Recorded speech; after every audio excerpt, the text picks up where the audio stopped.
Welcome to wishful ಅಡುಗೆ ಮನೆ. Tomato ಕಾಯಿ ಸ್ಪೆಷಲ್ ಪ್ರತಿಭಾ. ಹೌದು ಆಶಾ, ಉತ್ತರ ಕರ್ನಾಟಕದ ಒಂದು ಡಿಫ್ರೆಂಟ್ ರೆಸಿಪಿ. ಬಾಯಿಂದ ನೀರು ಬರುತ್ತೆ ಆ ರೆಸಿಪಿ ಅಂತ ಅನ್ಬೋದು. ಬಾಯಲ್ಲಿ ಹಲ್ಲಿಲ್ಲ ಅನ್ನೋರ್ನು ಕೂಡ ತಿನ್ಕೋಬೋದು.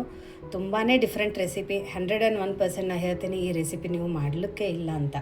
ಅಷ್ಟು ಡಿಫ್ರೆಂಟು, ಯುನೀಕು, ಉತ್ತರ ಕರ್ನಾಟಕದ ಒಂದು ಫೇಮಸ್ ರೆಸಿಪಿ ಅಂತಲೂ ಹೇಳ್ತಾ ಇದ್ದೀನಿ. ಸೊ ಹಾಗಾಗಿ ಇಲ್ಲಿ ಜವಾರಿ ಹಸಿ ಟೊಮೆಟೊನ ತೊಗೊಂಡಿರೋದು. ಕಾಯಿ ಟೊಮೆಟೊನ ಜವಾರಿ ಇದೆ, ನಿಮ್ಮ ಹತ್ರ ಯಾವ್ದು ಸಿಗುತ್ತೆ ಅದನ್ನು ನೀವು ತೊಗೋಬೋದು. But ಹಣ್ಣಾಗಿರಬಾರ್ದು tomato. ಸೊ ಈ ಥರ ಟೊಮೆಟೊನ ತೊಗೋಬೇಕು. ಇಲ್ಲ ನಾವು ಇಷ್ಟೆಲ್ಲ ಟೊಮೆಟೊನ ಯೂಸ್ ಮಾಡ್ತಾ ಇಲ್ಲ, ಇದರಲ್ಲಿದು ಬರೀ 3 ಟೊಮೆಟೊನ ನಾವು ಯೂಸ್ ಮಾಡ್ತಾ ಇದ್ದೀವಿ. ಬಟ್ ಈ ಟೊಮೆಟೊ ನಾವು ಆಮೇಲೆ ಯೂಸ್ ಮಾಡೋಣ ಅಂತೆ. ಇದನ್ನು ಫಸ್ಟ್ ಪಕ್ಕಕ್ಕೆ ಇಡೋಣ. ನೋಡಿ, ಮೊದಲಿಗೆ ಒಂದು ಬೌಲ್ನ ತಗೊಂಡಿರೋದು, ಉದ್ದಕ್ಕೆ ಕಟ್ ಮಾಡಿರೋ ಈರುಳ್ಳಿನ ಹಾಕೊಳ್ತಿದ್ವಿ. ಇಲ್ಲಿ 4 ಈರುಳ್ಳಿನ ಹಾಕ್ಕೊಂಡಿದ್ದೀವಿ. ಇಲ್ಲಿ ನೋಡಿ, ಈರುಳ್ಳಿನ ಈ ಥರ ಕಟ್ ಮಾಡ್ಕೋಬೇಕು.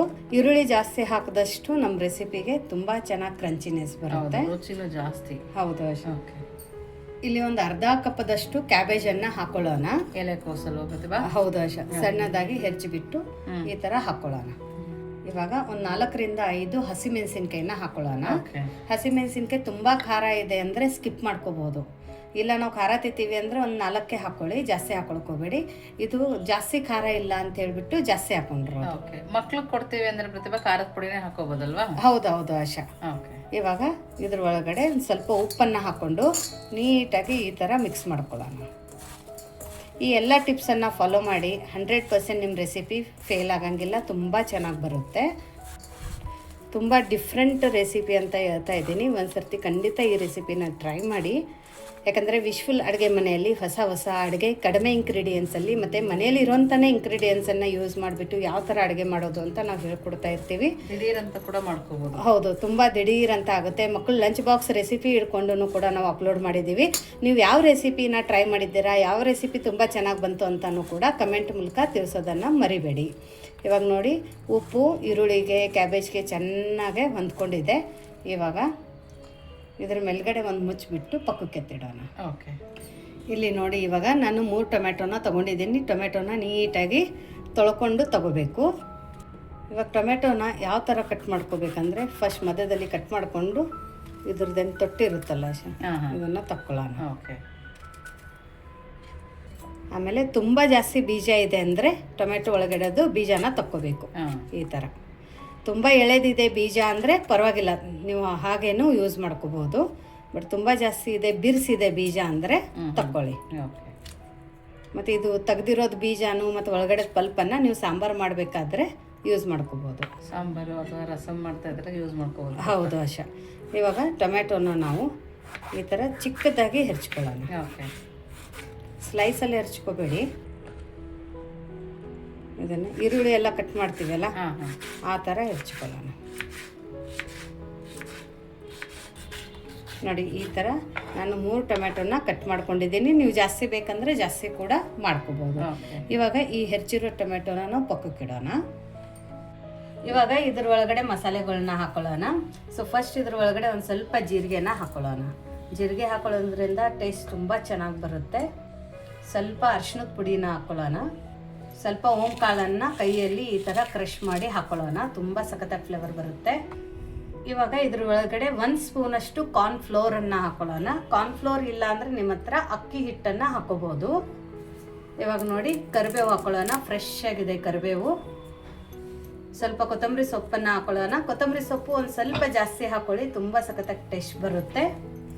ಇವಾಗ ಇದೆಲ್ಲನೂ ಕೈಯಲ್ಲಿ ನೀಟಾಗಿ ಮಿಕ್ಸ್ ಮಾಡ್ಕೊಳ್ಳೋಣ. ನೋಡಿ, ಈ ತರ ಕೈಯಲ್ಲಿ ಒಂದು ಸ್ವಲ್ಪ ತಿಕ್ತಾನೆ ಮಿಕ್ಸ್ ಮಾಡ್ಕೋಬೇಕಲ್ಲ ಆಶಾ? ಹೌದು, ನೀರ್ ಬಿಡ್ತದೆ ನೋಡಿ ಪ್ರತಿಭಾ. ಹೌದು, ಫಸ್ಟ್ ನಾವು ಉಪ್ಪು ಹಾಕಿ ಈರುಳ್ಳಿ ಇಟ್ಟಿರೋದ್ರಿಂದ ಚೆನ್ನಾಗಿ ನೀರ್ ಬಿಡುತ್ತೆ. ಹೌದೌದು ನೋಡಿ, ಎಷ್ಟು ನೀಟಾಗಿ ನೀರ್ ಬಿಟ್ಟಾಗ ಇವಾಗ ಕಡಲೆ ಹಿಟ್ಟನ್ನು ಹಾಕೊಳ್ಳೋಣ. ಕಡಲೆ ಹಿಟ್ಟು ಅಂದರೆ ಬೇಸನು, ಹಸಿ ಕಡಲೆ ಹಿಟ್ಟು. ನೀವು ಬಜ್ಜಿ ಬೋಂಡಕ್ಕೆಲ್ಲ ಯೂಸ್ ಮಾಡ್ತಿರಲ್ಲ ಅದೇ ಕಡಲೆ ಹಿಟ್ಟು. ಬಟ್ ಇದು ಮನೆಯಲ್ಲಿ ಬೀಸಿರೋದಿದೆ.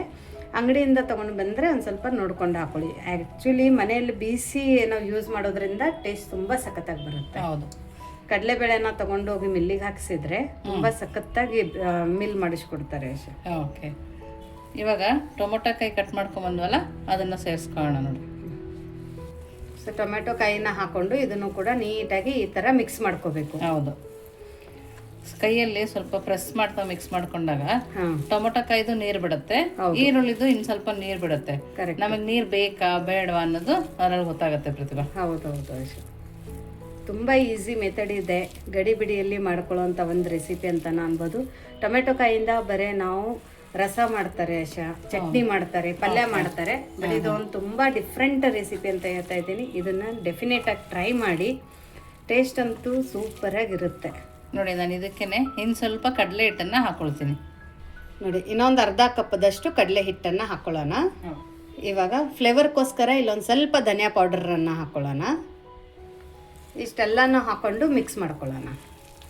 ಕನ್ಸಿಸ್ಟೆನ್ಸಿ ತುಂಬ ಲೂಸ್ ಇರಬಾರ್ದಲ್ಲ ಆಶಾ? ಹೌದು, ತುಂಬಾ ಲೂಸ್ ಇರಬಾರ್ದು, ತುಂಬಾನು ಗಟ್ಟಿಗಿರಬಾರ್ದು ಪ್ರತಿಭಾ. ಮೀಡಿಯಮ್ ಆಗಿ ಇದ್ರೆ ಚೆನ್ನಾಗಿರುತ್ತೆ. ನೋಡಿ ಈ ಥರ ಮಿಕ್ಸ್ ಮಾಡ್ಕೊಬೇಕು. ಈ ಕನ್ಸಿಸ್ಟೆನ್ಸಿಗೆ ಬಂದಾಗ ನೆಕ್ಸ್ಟ್ ಇವಾಗ ಇದ್ರ ಒಳಗಡೆ ಒಂದು ಅರ್ಧ ಸ್ಪೂನಷ್ಟು ಅಡುಗೆ ಸೋಡಾನ ಇಲ್ಲಿ ಮಧ್ಯದಲ್ಲಿ ಹಾಕ್ಕೊಳ್ಳೋಣ.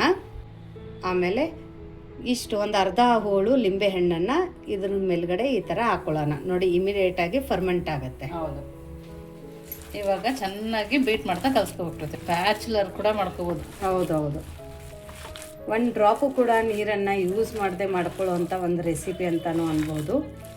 ನೋಡಿ ಈ ಥರ ಕಲಿಸಿದಾಗ ಚೆನ್ನಾಗಿ ನೀರು ಬಿಟ್ಟಿದೆ. ಕಲಿಸ್ತಾನೆ ಎಷ್ಟು ಚೆನ್ನಾಗಿ ನೀರು ಬಿಟ್ಟಿದೆ ನೋಡಿ. ಹೌದು, ಮತ್ತು ಜಾಸ್ತಿ ಏನು ಕಡಲೆ ಹಿಟ್ಟು ಕೂಡ ತಗೊಂಡಿಲ್ಲ. ತಗೊಂಡಿಲ್ಲ, ಪರ್ಫೆಕ್ಟಾಗಿ ಬಂದಿದೆ ಟೆಕ್ಸ್ಚರು. ಇವಾಗ ಒಂದು ಸ್ವಲ್ಪ ಉಪ್ಪನ್ನು ನೋಡ್ಕೊಳ್ಳಿ. ಹೌದು, ಯಾಕಂದರೆ ನಾವು ಈರುಳ್ಳಿಗೆ ಉಪ್ಪು ಹಾಕ್ಕೊಂಡಿದ್ವಿ, ಹಿಟ್ಟು ಹಾಕಿದ ನಂತರ ಮತ್ತು ಮಸಾಲೆಸ್ಗಳು ಹಾಕೊಂಡ ನಂತರ ಉಪ್ಪನ್ನು ಹಾಕ್ಕೊಂಡಿಲ್ಲ. ಸೊ ಹಾಗಾಗಿ ಒಂದು ಸರ್ತಿ ತಿಂದ್ಬಿಟ್ಟು ನೋಡಿ. ಸ್ವಲ್ಪ ಉಪ್ಪು ಬೇಕು ಪ್ರತಿಭಾ. ಬೇಕಾ? ಹಾಂ ನೋಡಿ ಇನ್ನೊಂದು 1/4 ಸ್ಪೂನಷ್ಟು ಇಲ್ಲಿ ನಾನು ಉಪ್ಪನ್ನು ಹಾಕೋತಾ ಇದ್ದೀನಿ. ಉಪ್ಪು ಹಾಕಿದ ನಂತರ ಮತ್ತೆ ನೀಟಾಗಿ ಈ ಥರ ಮಿಕ್ಸ್ ಮಾಡ್ಕೊಳ್ಳೋಣ. ನೋಡಿ ಈ ಥರ ಮಿಕ್ಸ್ ಮಾಡಿದ ನಂತರ ಇವಾಗ ನಮ್ಮದು ಹಿಟ್ಟು ಪರ್ಫೆಕ್ಟಾಗಿ ರೆಡಿಯಾಗಿದೆ. ಇದೇ ಥರ ಕನ್ಸಿಸ್ಟೆನ್ಸಿ ಇರಬೇಕು. ಇವಾಗ ಇದ್ರದ್ದೊಂದು ಸ್ವಲ್ಪ ಚಿಕ್ಕದಾಗಿ ಈ ಥರ ಉಂಡೆನ ತೊಗೊಂಡ್ಬಿಟ್ಟು, ನೋಡಿ ಎಣ್ಣೆ ಚೆನ್ನಾಗಿ ಬಿಸಿಯಾಗಿತ್ತು. ಸೊ ಬಿಸಿ ಬಿಸಿ ಎಣ್ಣೆಯಲ್ಲಿ ಇವಾಗ ಇದು ಟೊಮೆಟೊ ಬಜ್ಜಿನ ಬಿಡೋಣ. ಇದು ಬಜ್ಜಿ ಅಂತಲೂ ಕರೀರಿ ಅಥವಾ ಪಕೋಡ ಅಂತಲೂ ಕರಿಬೋದು. ಬಟ್ ನಮ್ಮ ಉತ್ತರ ಕರ್ನಾಟಕ ಸೈಡಲ್ಲಿ ಇದಕ್ಕೆ ಬಜ್ಜಿ ಅಂತಲೇ ಕರೆಯೋದು. ಓಕೆ, ಟೊಮೆಟೊ ಬಜ್ಜಿ ಇದು ಬೇಕಂದವರು ಚಪಾತಿ ಜೊತೆ ಅನ್ನದ ಜೊತೆ ನೆಂಚ್ಕೊಳ್ಳೋಕೆ ತಿಂತಾರೆ ಆಶಾ. ಪಲ್ಯ ಇಲ್ಲ ಅಂದರೆ ಈ ಥರ ಬಜ್ಜಿನ ಮಾಡಿಬಿಟ್ಟು ಚಪಾತಿ ಜೊತೆ ತಿನ್ಕೋತೀವಿ. ಓಕೆ, ಸೊ ಎಣ್ಣೆ ಚೆನ್ನಾಗಿ ಕಾಯ್ದ ನಂತರ ಫ್ಲೇಮನ್ನು ಲೋ ಫ್ಲೇಮಲ್ಲಿನೇ ಇಟ್ಕೋಬೇಕು. ಇವಾಗ ನಿಧಾನಕ್ಕೆ ಇದನ್ನು ತಿರುಗಿಸ್ಕೊಳ್ಳೋಣ. ತುಂಬ ಪರ್ಫೆಕ್ಟಾಗಿ ಬಂದಿದೆ. ಟೊಮೆಟೊಯಿಂದ ಮಾಡಿದ್ದೀವಿ ಅಂತ ಯಾರಿಗೆ ಗೊತ್ತೇ ಆಗೋದಿಲ್ಲ, ಅಷ್ಟು ಚೆನ್ನಾಗಿ ಇದು ರೆಸಿಪಿ ಬರುತ್ತೆ. ಸೊ ಹೊಸ ಹೊಸ ಅಡುಗೆಗಳು ನಾವು ಮಾಡ್ತಾಯಿದ್ರೆ, ಹೊಸ ಹೊಸ ಅಡುಗೆಗಳು ತಿಂತಾಯಿದ್ರೆ ಡೈಲಿ ಏನು ಮಾಡಬೇಕು ಅಂತ ತಲೆನೋ ಬರಲ್ಲ. ಸರಿ ಇವತ್ತಿಗೆ ಇದು ಮಾಡೋಣ ಡಿಫ್ರೆಂಟಾಗಿ ಅಂತ ಮಾಡಿಕೊಡ್ಬೋದು. ಸೊ ಹಸಿ ಟೊಮೆಟೊ ಕಾಯಿ ಬಜ್ಜಿ ಹೇಗೆ ಅನ್ನಿಸ್ತು ನಿಮ್ಗೆ ಈ ರೆಸಿಪಿ ಅಂತ ಕಮೆಂಟ್ ಮೂಲಕ ತಿಳಿಸೋದನ್ನು ಮರಿಬೇಡಿ. ಇವಾಗ ಫ್ಲೇಮನ್ನು ಮೀಡಿಯಮ್ ಫ್ಲೇಮಲ್ಲಿ ಇಟ್ಕೊಳ್ಳೋಣ. ಒಂದು ಸರ್ತಿ ತಿರುಗಿಸಿದ ನಂತರ ಉರಿನ ಮೀಡಿಯಮ್ ಫ್ಲೇಮಲ್ಲಿ ಇಟ್ಕೋಬೇಕು. ನೋಡಿ ಈ ಕಲರ್ ಬಂದರೆ ರೆಡಿ. ಹೌದು, ತುಂಬ ಸಖತ್ತಾಗಿ ಕಲರ್ ಬಂದಿದೆ. ಇಲ್ಲಿ ನೀವು ನೋಡ್ಬೋದು, ಅನಿಸೋದೇ ಇಲ್ಲ ಇದು ಹಸಿ ಟೊಮೆಟೊ ಕಾಯಿಂದ ಮಾಡಿರ್ತೀವಿ ಅಂತ. ಸೊ ಇವಾಗ ಉರಿನ ಲೋ ಫ್ಲೇಮಲ್ಲಿ ಇಟ್ಕೊಂಡು ಎಲ್ಲ ಬಜ್ಜಿನೂ ತಕ್ಕೊಳ್ಳೋಣ.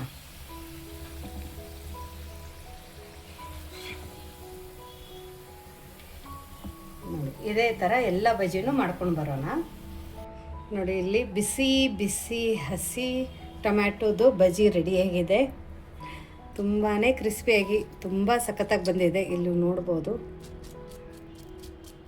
ತುಂಬಾ ಚೆನ್ನಾಗಿ ಬಂದಿದೆ. ಮತ್ತು ಇದ್ರೊಳಗಡೆ ಎಷ್ಟು ಫಳ್ಳಾಗಿದೆ ಅಂತಲೂ ನೀವು ನೋಡ್ಬೋದು. ಕಲರ್ ಕೂಡ ನೋಡಿ ಪ್ರತಿಭಾ, ಸಖತ್ತಾಗಿ ಬಂದಿದೆ. ಇವಾಗ ಇದು ಹಸಿ ಟೊಮೆಟೊದ್ದು ಟೇಸ್ಟ್ ಹೆಂಗೆ ಬರುತ್ತೆ ಅಂತ ಗೊತ್ತಾಗಬೇಕಲ್ಲ. ಹೌದು, ನೋಡು ಆಶಾ. ಸೂಪರ್ ಆಗಿದೆ ಪ್ರತಿಭಾ. ಚೆನ್ನಾಗೈತಾ? ಪಟ್ ಅಂತ ಮಾಡ್ಕೋಬೋದು. ತುಂಬಾನೇ ಟೇಸ್ಟಿಯಾಗಿದೆ. ನೋಡಿ ಒಳಗಡೆನೂ ಕೂಡ ಇಷ್ಟು ಚೆನ್ನಾಗಿ ಬೈದಿದೆ ನೋಡಿ. ಮತ್ತು ಟೊಮೆಟೊ ಹಾಕಿರೋದು ಸತ ಕಾಣಿಸ್ತಾ ಇಲ್ಲ. ಹೌದು, ತಿಂದಾಗೆ ಫ್ಲೇವರ್ ಗೊತ್ತಾಗಬೇಕು. ಇದನ್ನು ಟ್ರೈ ಮಾಡೋಣ. ತುಂಬ ಅಂದರೆ ತುಂಬ ಸಖತ್ತಾಗಿ ಟೇಸ್ಟ್ ಇದೆ. ಒಳಗಡೆ ಟೊಮೆಟೊ ಹಾಕಿದ್ದೀವಿ ಅಂತಲೂ ಗೊತ್ತಾಗಂಗಿಲ್ಲ.